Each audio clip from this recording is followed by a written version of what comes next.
చాలా మంచి తీర్మానమే.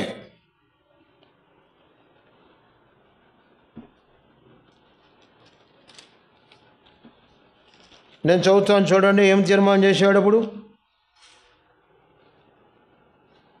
20-21 కలిసి ఉంది. యాకోబు, నేను తిరిగి నా తండ్రి ఇంటికి క్షేమంగా వచ్చినట్లు దేవుడు నాకు తోడయుండి నేను వెళ్ళుచున్న ఈ మార్గంలో నన్ను కాపాడి తినుటకు ఆహారమును ధరించుకుంటూ వస్త్రములను నాకు దయచేసినట్ల యెహోవా నాకు దేవుడై ఉంటాడు. మొట్టమొదటిది యెహోవాకు నాకు దేవుడై ఉంటాడు, లేక యెహోవాను నేను నా దేవుడిగా నేను చేసుకుంటా. అది 6వ వర్తమానంలో కూడా విన్నాం. మా దేవుడు కాకుండా యేసయ్య నా దేవుడు అనే అనుభవంలోకి రావాలి. యేసయ్య నా రక్షకుడు అనే అనుభవం రావాలి. కాబట్టి ఆయన నాకు దేవుడే ఉంటాడు అని మొట్టమొదటిగా ప్రార్థన చేసుకున్నాడు.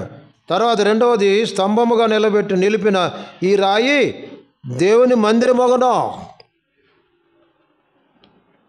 అక్కడ నూనె పోసి రాయిని పెట్టి అక్కడ రాతి మీద నూనె పోసి ఇది దేవుని మందిరమగునని చెప్పన్నాడు. అది. తర్వాత 3వ తీర్మానం ఏంటి? దేవుడు నాకు ఇచ్చే యావత్తులో 10వ వంతు నిశ్చయముగా చెల్లిస్తాను. చాలామంది 10వ వంతు దేవుని మందిరానికి ఇచ్చేవారుగా లేరు విశ్వాసులు ఈ దినాల్లో. అర్థమైందా? దేవుని మందిరానికి ఏం తక్కువలే అనుకునేవారు ఉన్నారు చాలామంది. కొంతమంది నమ్మకంగా ఇచ్చేవారు ఉన్నారు. 10వ భాగం దేవునిది, దేవుని భాగము దేవుని మందిర నిధిలోనికి ఇవ్వాలి. అర్థమైందా? చాలా రక్షణ పొందిన తర్వాత దేవుని ఆరాధించి మాత్రమే కాదు, దేవుని యొక్క భాగాన్ని దేవుని మందిర నిధిలోనికి ఇవ్వాలి. మనకి లెక్కలేమి లేవు ఇక్కడ. వినాలి, మీరు చెప్పేది చదివేది అయిపోయింది, వినాలి. ఇప్పుడు పెద్దలు కానీ యవనస్తులు కానీ. అర్థమైందా? పరీక్షించుకోవాలి మీరు. 10వ భాగం నమ్మకంగా మీరందరూ ఉద్యోగం చేసేవాళ్ళు, పని చేసేవాళ్ళు, కాంట్రాక్ట్ పని చేసేవాళ్ళు, నెలకి ఎంత జీతం వస్తుందో, ఇంక్రిమెంట్స్ ఎంత వస్తున్నాయో అన్నిట్లో 10వ భాగం ఇస్తున్నారా? ఇది బేతేలు మందిరం మందే లేక మీది? నాది అనుకోండి, ఇది నాదే, నా భాగం కూడా ఇక్కడ ఇస్తాయి ఈరోజు. అర్థమైందా? కాబట్టి దేవుని మందిరం భాగం ఇస్తున్నామా? ఇచ్చటం వలన ఆశీర్వాదం. చదవక్కర్లేదు, మలాకి 3:10 ఉంది. ఎవరైతే 10వ భాగం దేవుని మందిరం ఇస్తారు వారు ఆకాశవాకండ్లు ఇప్పి పట్టజాలంతగా కుమ్మరిస్తా అంటున్నాడు. దీవెనలో, ఆత్మీయ దీవెనలో, భౌతిక దీవెనలో. కానీ ఎక్కువ మంది దీవెనలు పొందట్లేదు చాలామంది. అంటే దేవుని 10వ భాగాన్ని సరిగా ఇవ్వట్లేదని అర్థం చేసుకోవాలా. అట్లా అంటారేంటి అంటారేమో. 10వ భాగాన్ని కొందరు పంచుతూ ఉంటారు ఇంటికి వచ్చిన సేవకులకు, స్థానిక సేవకులకు, లేదా ఇంకొకరికి. అలాగ తెలియక ఆరంభంలో నేను కూడా అట్లా చేసినాను. తర్వాత తప్పు అని చెప్పి తెలుసుకుని దేవుని మందిరంలో 10వ భాగాన్ని దేవుని మందిర నిధిలో, దేవుని మందిరం కూడా నిధిలోనే ఇచ్చేది ఒక తీర్మానంలోకి వచ్చాం. కొందరు అట్లా చేస్తారన్నమాట. కాబట్టి ఈయన దేవుడు నాకు దేవుడే అంటాడు, యెహోవా దేవుడు.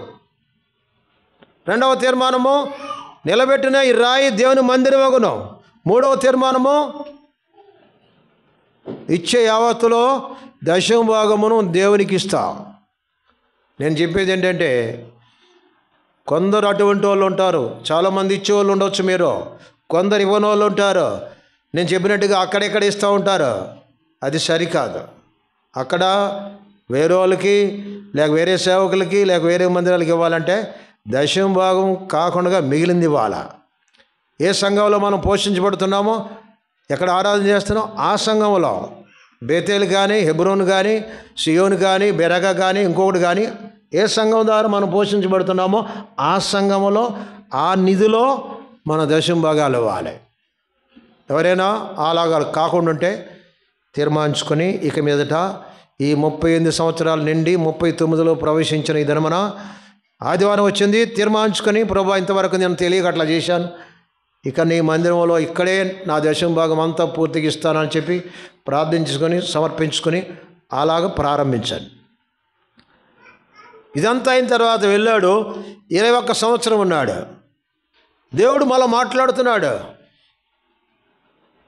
ఏదో కొద్ది కాలం వెళ్ళి వస్తాను అనుకుంటే 21 సంవత్సరం పోవాల్సి వచ్చింది. భౌతికంగా దేవుడు దీవిస్తూ వచ్చాడు, దాంతోనే తృప్తి చెంది ఉంటున్నాడు, కానీ ఆత్మీయ దీవెన లేదు. కనుక దేవుడు మళ్ళా మాట్లాడటం ప్రారంభించాడు. ఆ దినం నువ్వు చెప్పావు కదా, బేతేలుకి వెళ్ళావు, నాకు అక్కడ బలిపీఠం కట్టు అని మాట్లాడుతున్నాడు. చూడండి ఇప్పుడు రండి 35కు 35 పిల్లలు కూడా తీయండి. ఆదికాండం 35 జెనసిస్ 35. పోయి పిల్లలు పెన్నులతో రాయక్కర్లేదు, బైబిల్ చూడండి. 35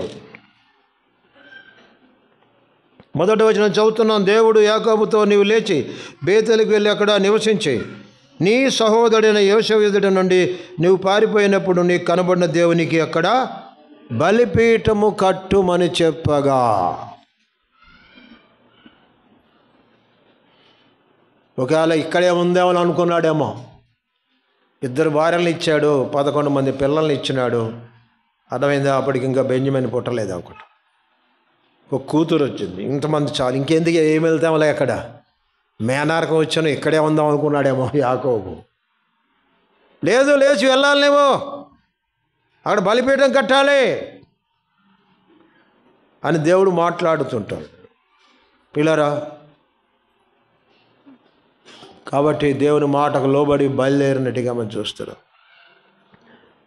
అయితే ఇక్కడ మనం చూస్తే ఆయన మాట్లాడినప్పుడు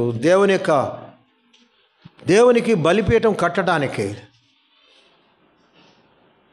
తన జీవితాన్ని, తన కుటుంబ జీవితాన్ని సరిచేసుకుంటకు ఇష్టపడ్డాడు. దేవుని మందిరం కట్టడం అంటే, దేవుని బలిపీఠం కట్టడం అంటే మామూలు సంగతి కాదు పిల్లారా. చాలా భయభక్తులతో ఉండాలి, చాలా పరిశుద్ధంగా ఉండాలి పిల్లారా. లేకపోతే దేవుడు మన పని అంగీకరించడు. ఇప్పుడు ఏమన్నాడో కొన్ని విషయాలు చూద్దాం. చూడండి, చూద్దాం అందరము. 3వ వచనం అండి, కలిసిపోయింది అక్కడ 2-3 వచనాలు. యాకోబు తన ఇంటి వారితోనూ, చదవండి, తన అందరితోనూ మీ యొద్దను అన్ని జీతాలను పారవేసి మిమ్మల్ని మీరు శుచిపరచుకొని మీ వస్త్రాలను మార్చుకొనడి. మనము లేచి బేతేలుకు వెళ్ళదము. నా శ్రమదేవుడు నాకు ఉత్తరం ఇచ్చిన, నేను వెళ్ళిన మార్గం నాకు తోడైన దేవునికి బలిపీఠమును అక్కడ కట్టుదునని చెప్పాను. చదవండి 4వ వచనం. వారు తమ యొద్దనున్న అన్ని చేతనటిని తమ చెవులకున్న పోగులను యాకోబునకు అప్పగింపగా యాకోబు షెకెము దగ్గరున్న మస్తక వృక్షము కింద వాటిని దాచిపెట్టాడు. దాచిపెట్టాడంటే పాతిపెట్టాడు అని అర్థం. దాచిపెట్టాడు మళ్ళీ తీసుకుంటాక దాచిపెట్టినట్టు. ఇది దాచిపెట్టింది కాదు, తీసుకుంటాక పాతిపెట్టి సమాధి చేసినట్టే అసలు అర్థం అక్కడ. వాడు వాళ్ళతో, తన భార్యలతో, పిల్లలతో మాట్లాడి, తన ఎదున్న వారంతో మాట్లాడుతూ వచ్చినాడు. వినాలి ఇంకా పాపలో, ఓ అమ్మాయి ఇటు చూడండి. ఆ తర్వాత రంగులు అయిపోయింది, సండే స్కూల్ వినాలి. కాబట్టి ఏం చూస్తున్నాడు? దేవుడు వెళ్ళి బలిపీఠం కట్టమని చెప్పాడు. కాబట్టి వెళ్తున్నాం, మన జీవితాలు సరిగా ఉండాలి అని చెప్పి వాళ్ళతో మాట్లాడుతున్నాడు. భార్యలతో, పిల్లలతో, తన జనముతో మాట్లాడుతున్నాడు. ఏమన్నా అంటే, మీ యొద్దను అన్య దేవతలను పారవేయాలి అంటే అర్థం ఏంటి? ఉన్నాయి అన్య దేవతలు, కనబడని విగ్రహాలు ఉండొచ్చు, కనబడని విగ్రహాలు, కనబడే విగ్రహాలు. అక్కడ అన్ని దేవతలు అంటే ఐడల్స్, అక్కడ కొన్ని విగ్రహాలు. అర్థమైందా? అలా మీలో ఉన్నాయి. దేవునికి బలిపీఠం కట్టాలంటే మీరు పవిత్రంగా ఉండాలి సుమా. మీ మధ్యలో కొన్ని అన్య దేవతలు, అన్య విగ్రహాలు కనబడుతున్నాయి నాకు, వాటిని మీరు పారవేయాలి. అర్థమవుతుందా మీకు? మీరు అనుకోవచ్చు, విశ్వాసులం కదా మేము, మా దగ్గర విగ్రహాలు ఏమున్నాయి అనుకోవచ్చు. కనబడే విగ్రహాలు ఎప్పుడూ తీసేసాం, కానీ కనబడని విగ్రహాలు నాలో నీలో ఉంటా ఉన్నాయి. పెద్దవారు, యవనస్తురాండు కనబడని విగ్రహాలు ఉంటున్నాయి మనలో. ఏంటి ఆ విగ్రహం? దేవునికంటే దేనిని నువ్వు ప్రేమిస్తున్నావో అదే నీకు విగ్రహం, లేక నాకు విగ్రహం. దేవునికంటే నీ కారుని ఎక్కువగా ప్రేమిస్తున్నావా, అదే నీ విగ్రహం. దేవునికంటే నీ పిల్లల్ని ఎక్కువగా ప్రేమిస్తున్నావా, అదే నీ విగ్రహం. దేవునికంటే నీ భార్యని ఎక్కువ ప్రేమిస్తున్నావా, అదే నీ విగ్రహం. దేవునికంటే నీ భర్తని ఎక్కువ ప్రేమిస్తున్నావా, అదే విగ్రహం. దేవుని కంటే ఎక్కువగా, దేవునికంటే నీ ఫ్రెండ్ని ఎక్కువ ప్రేమిస్తున్నావా, అదే నీ విగ్రహం. దేవునికంటే బంగారాన్ని ఎక్కువ ప్రేమిస్తున్నావా, ఆ బంగారు వస్తువులు ప్రేమిస్తున్నావా, అదే నీ విగ్రహం. లేకపోతే నాకే విగ్రహం ఉంది అనుకుంటున్నావు చాలామంది. అర్థమైందా? దేవుడు నీకు ఇచ్చిన దాన్ని, దేన్నైనా సరే, నీ ఇంటిని ప్రేమిస్తున్నావా దేవునికంటే, అదే నీకు విగ్రహం. పరీక్షించుకుందాం. ఈ యానివర్సరీ డే పరీక్షించుకుందాం. ఏది నాలో విగ్రహం ఉందో నాకు చూపించు ప్రభువా, అది నేను తీసేసుకుంటా. అప్పుడే దేవునికి బలిపీఠం కట్టగలవు. దేవుని సంఘాన్ని కట్టుట్లో నువ్వు పాలు పొందగలవు. లేకపోతే పాలు పొందలేవు. సేవకులైనా, సేవకురాండ్రైనా, పెద్దలైనా, ఇంకెవరైనా, తలాంతులు గల ఎవరైనా కావచ్చు. కాబట్టి మనము పరీక్షించుకోవాలి. దేవునికంటే దేనిని మనం ఎక్కువగా ప్రేమిస్తున్నామో అదే మన విగ్రహం. పరీక్షించుకొని దాన్ని సరి చేసుకొని క్షమాపణ కోరుకొని, ఇక నిన్నే ప్రేమిస్తాను ప్రభువా, ఫలానా విషయం, ఫలానా వస్తువు, ఫలాందని నేను ఎక్కువగా ప్రేమిస్తున్నాను, ఎక్కువగా ఎంచుకుంటున్నాను ప్రభువా, నన్ను క్షమించు. అర్థమైందా? కొందరు ఆదివారం దినాన్ని చిన్న తలపోటు వస్తే చాలు. ఒక యవనస్తులు, 2 పిల్లలు ఉన్నారు, మందిరానికి రాలేదు, భర్త రాలేదు, ఆమె రాలేదు. ఫోన్ చేసి అడిగితే అవంటుంది, బ్రదర్ రాలేదు మందిరానికి, నువ్వు రాలేదంటే, బ్రదర్ డ్యూటీకి వెళ్ళాడు అంకులు. మరి నీకేంటంటే, నాకు కొంచెము తలనొప్పిగా ఉంది. తలనొప్పి ఉంటే ఆరాధన ఎగ్గొడతావా? తలనొప్పిగా ఉంది. కొందరు ఏమంటారంటే, జ్వరం వచ్చినట్టుగా ఉంది అంకుల్, కనుక నేను మందిరానికి రాలేకపోయాను. జ్వరం వచ్చినట్టు ఉందంట. అర్థమైందా? ఈ దినాలు జ్వరాలు పెద్ద జబ్బు కాదు. వైరల్ జ్వరాలే కాదు. 3 రోజులు మందులు వేసుకుంటే అవతల పోతాయి. ఏం భయపడక్కర్లే. దేవుని మందిరాన్ని ప్రేమించాలి ప్రియులారా. కాబట్టి ఏదైనా కానీ, కాబట్టి నీవు చిన్నదానికి వారి సాగు చెప్పి అలాగ చేస్తే దేవుని మందిరం పోగొట్టుకుంటావు, సహవాసం పోగొట్టుకుంటావు. చాలామంది అలాగ ఉంటున్నారు విశ్వాసాలు. నేను అవిశ్వాసాల గురించి మాట్లాడలే, విశ్వాసులే, ఆరాధించే వాళ్ళమే, సేవ చేసే వాళ్ళమే. కాబట్టి జాగ్రత్తగా ఉండండి. ఇది మొదటి విషయం. రెండవది అని చూడండి. రెండవది ఏంటి? అదే 3వ వచనంలో, 3వ లైన్ తెలుగులో,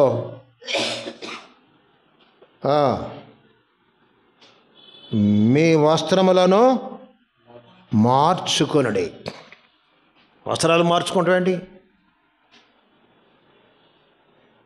కొన్ని వస్త్రాలు ఎట్లా ఉంటున్నాయంటే, లోక సంబంధి, లోకాన్ని చూపించే వస్త్రాలు. అర్థమైందా? స్త్రీలు, పురుషులు, యవనస్తులు, పెద్దవారు కూడా దినాలు అట్లున్నాయి. వస్త్రాలు ఎందుకంటే ఒళ్ళు కప్పుకుంటాయి. ఒళ్ళు చూపించుకునే వస్త్రాలు కాదు అవి. అర్థమైందా? ఒళ్ళు చూపించుకోవడం వల్ల డేంజరస్ చూసేవాళ్ళకి. నీకేమి లేకపోవచ్చు, నేను ఎక్కువ చెప్పను. కానీ ఇటు మగపిల్లలు, ఆడపిల్లలు కానీ మట్టసంగా ఉండాలి. ఖరీదైన వస్త్రాలు వేసుకోండి. మంచి వస్త్రాలు అంటే తెల్ల వస్త్రాలే సేవకుల్లాగా చాలామంది వేసుకున్నట్టుగా తెల్ల వస్త్రాలు వేసుకుంటేనే మంచి వస్త్రం అనుకోకండి. నీకు ఇష్టమైన రంగు వేసుకో, తప్పేం కాదు. తెల్ల వస్త్రాలు వేసుకోవడం ఏమీ లేదు. అయితే దాంట్లో ఆ ఫ్యాషను, కుట్టించుకునే విధానం, మెడ పెట్టుకునే విషయము, చేతులు పెట్టుకునే విషయము, లేక ఇంకో విషయము మట్టసంగా ఉండాలి. నువ్వు వేసుకునే వస్త్రాలు లోక పద్ధతులు చూపిస్తుంటే, నువ్వు వేసుకునే వస్త్రాలు స్టైలు, సినిమా స్టార్స్ యొక్క స్టైల్ చూపిస్తూ ఉంటే అదే దేవునికి మహిమ తేనది. అలాంటి వస్త్రాలు ఉన్నాయా? అలాంటి ఫ్యాషన్స్ అనుసరిస్తున్నావా? దేవుని మహిమ కాదు, అది లోకాన్ని చూపిస్తున్నావు. అర్థమైంది? ఈ దినాలు ఎట్లున్నాయి? ఇప్పుడు షర్ట్ ఉందంటే ఇక్కడ పసుపచ్చ, ఇక్కడ బ్లూ, వెనకాల గ్రీన్, కింద భాగంలో బ్లాక్ అట్లుంటాయి. అర్థమైందా? ఏమైనా లాభం ఉందా? నేను ఒక చోటకి వెళ్తే కెనడా నుంచి వచ్చాడు గవనస్తుడు, పెళ్ళైన వాడే, జీన్ ప్యాంట్ వేసుకున్నాడు. ఇక్కడ 3 చోట్ల తిరిగి, 1 2 3 చోట్ల తిరిగి అక్కడ లోపల మనం మాస్క్ వేసుకుంటున్నాం. కెనడాలో పనిచేసే ఇంజనీరు. అరే నవ్వు వచ్చింది నాకు. ఏంటి ధారణ, ఏంటిది అసలు? ఇంజనీర్ అతను.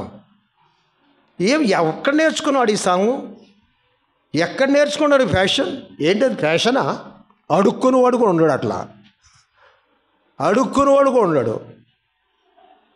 అర్థమైందా? నేను వచ్చిన ఉదాహరణ చెప్తున్నాను. కాబట్టి వస్త్రాలు మార్చుకోండి అంటే మట్టసంగా ఉండాలా, మంచిగా ఉండాలా. అది ప్యాంట్ షర్ట్ కానీ, శారీ కానీ, సూట్ కానీ, ఇంకోటి కానీ. కాబట్టి వీళ్ళందరూ అన్నాడు వస్త్రాలు మార్చుకోండి. అర్థమైంది అక్కడ. కాబట్టి జ్ఞాపకం ఉంచుకోండి, ప్రభు మహిమార్థంగా మన వస్త్రధారణ ఉండాలి. అది అర్థమైందా? ప్రభు మహిమార్థంగా మటసంగా సింపుల్గా ఉండాలి. పాపమేం కాదు, దేవుని మహిమ రాదు. అది రెండవది. మొట్టమొదటిది విగ్రహాలు, లేక దేవుని కంటే ఎక్కువగా ప్రేమించేది. రెండవది లోక సంబంధి వస్త్రాలు. మూడవది ఏంటి చూడండి, ఆదికాండము 35.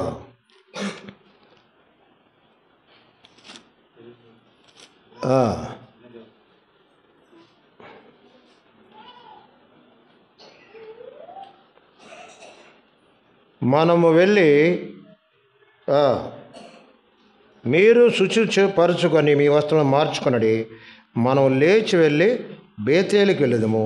నా శ్రమదను నాకు ఉత్తరం ఇచ్చి నేను వెళ్ళిన మార్గం నాకు తోడైండిన దేవునికి బలిపీఠం అక్కడ కట్టేదమని చెప్పాను.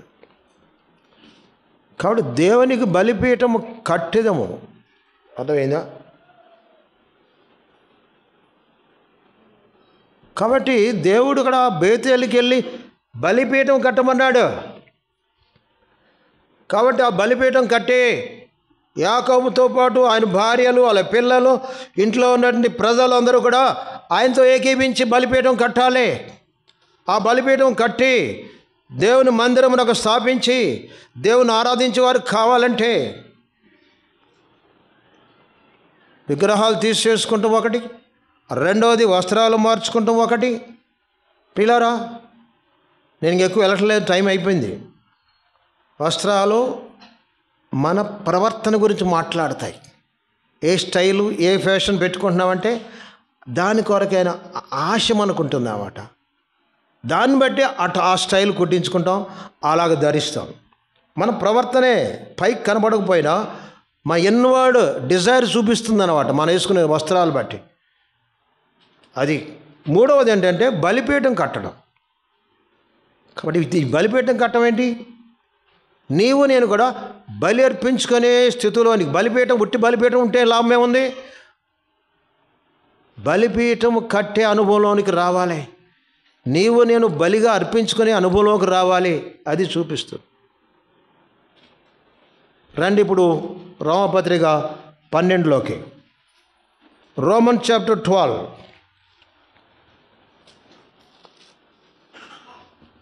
మొదటి 2 వచనాలు మనం చదువుదాం. రోమపత్రిక 12వ అధ్యాయము, రోమన్ చాప్టర్ 12 వర్సెస్ 1 and 2. అందరూ చదువుదాం. పిల్లలు కూడా చదవండి, చదవండి. రోమపత్రిక 12 1 2 వచనాలు. కాబట్టి సహోదరులారా, పరిశుద్ధమును దేవునికి అనుకూలమునైన సజీవ యాగముగా మీ శరీరములను ఆయనకు సమర్పించుకోండి. దేవుని వాక్యాలను బట్టి మిమ్మను బతిమాలుచున్నాను. ఇట్టి సేవ మీకు యుక్తమైనది. ఇట్టి సేవ మీకు యుక్తమైనది. కాబట్టి ఇక్కడ పరిశుద్ధులకు రాయబడిన మాట ఏంటంటే, పరిశుద్ధమును దేవునికి అనుకూలమైన సజీవ యాగముగా మీ శరీరములను ఆయనకు సమర్పించుకోండి. Living sacrifice. బలిపీఠం అంటే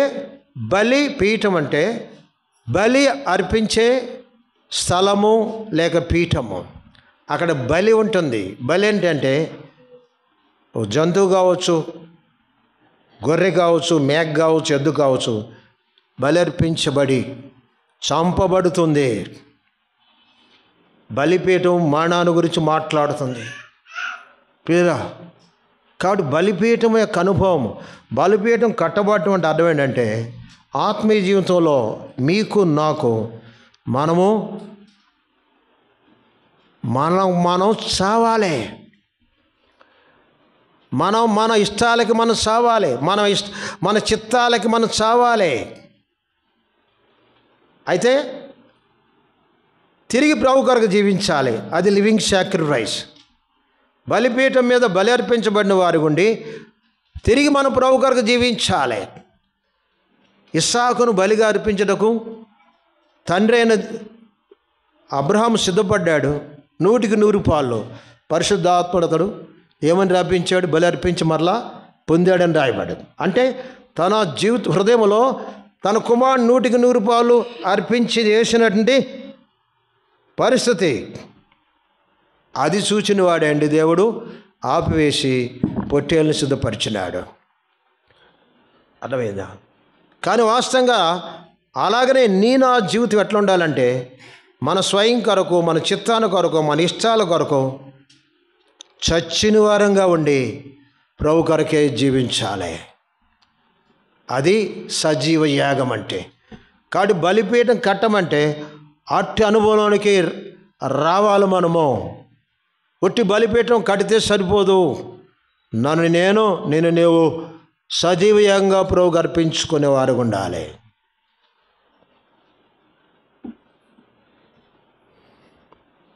అదే అని అర్థం. అది చూడండి ఒక మాట, 2 కొరింథీ 5:15, 2 Corinthians 15, 5:15,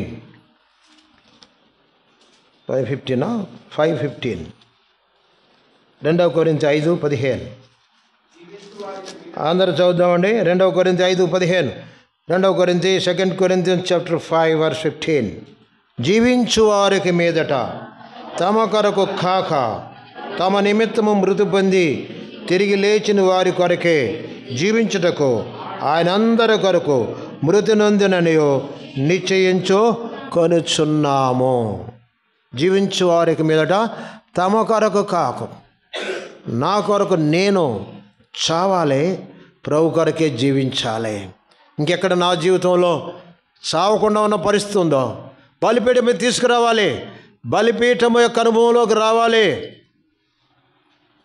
అంటే బలిపీఠం మీద పెట్టుకోవాలి. ప్రభా, దీని కొరకు నేను చనిపోతా, నేను నీ కొరకే జీవిస్తా అనే తీర్మానంలోకి రావాలి. అప్పుడేమవుతుంది తెలుసా? ఈ బేతేలు యొక్క అనుభవము నూతన అనుభవంలోకి వస్తుంది. బేతేలు అంటే దేవుని మందిరము మనకు తెలుసు. రండి మళ్ళా 35కి 35 జెనసిస్, ఆదికాండం 35. ఇప్పుడు ఒక వాక్యం చదువుదాం.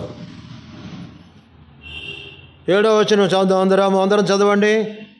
35:7 అండి. అతడు తన సహోదరి ఎదుట నుండి పారిపోయినప్పుడు దేవుడు అక్కడ ప్రత్యక్షమైన గనుక అతడు అక్కడ బలిపీఠము కట్టి ఆ చోటికి ఏల్ బేతేలను పేరు పెట్టిరి.